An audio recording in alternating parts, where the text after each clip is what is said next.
Is learning the hard way.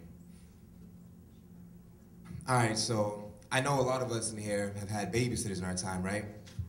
So back in the day, we were having this conversation about babysitters at my old school, and they was like, "Oh, Shavar, you had a babysitter?" I'm like, "Hell no, I didn't have no babysitter. I have my boy. He might be 40 years older than me and take care of me, but he's not my babysitter. He's just my friend, you know."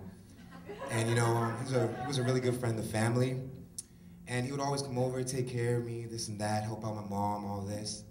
And one day, I'm looking at him, I'm like, in my head, I'm like, man, why you always look so sick for all the time? And you know, I didn't ask him, but I asked my mom, you know, I'm trying to be polite all the time. I asked my mom, and my mom was like, "Oh, well, Shavar, Francis has cancer." And I'm like, "What's cancer?" She's like, "Oh, it's some type of a disease. You'll learn about it later. I can't tell you right now." And I'm like, "Disease? I ain't trying to catch no cooties or none of that." So I had to start ducking him. So from then on, I kind of started ducking him. And the crazy thing is that he went to church with me as well. So now every time I see him in church, we used to be buddy, dap him up, "Yo, Francis, man, what up, man?" You know, he's like, kind of like, I'm down here, he's up here. And you know, now it was like, I see Francis coming, and I'll be like, "Oh, Francis, turn around. Go," you know, I'm trying to leave. I didn't want to catch cooties from him or anything like that, man.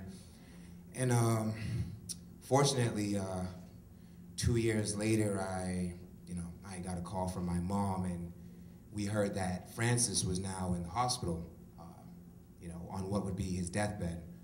And she says, let's go in and visit him.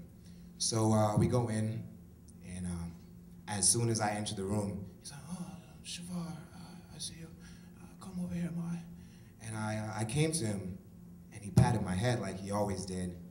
And I was just so disgusted with myself, you know, how could I have dodged a guy, such a great guy, you know, he took care of me and all this, and I kind of betrayed him. So, you know, I kind of just smiled. I was like, yeah, man, that's up. And then I kind of just went off and sat on the chair in the corner, and I could hear him telling my mom that this is it. I'm like, this is it, let me keep listening, what's it? And he's like, "I can't take another surgery. I've had 14, and they're telling me I have to have a 15 surgery." So that was it.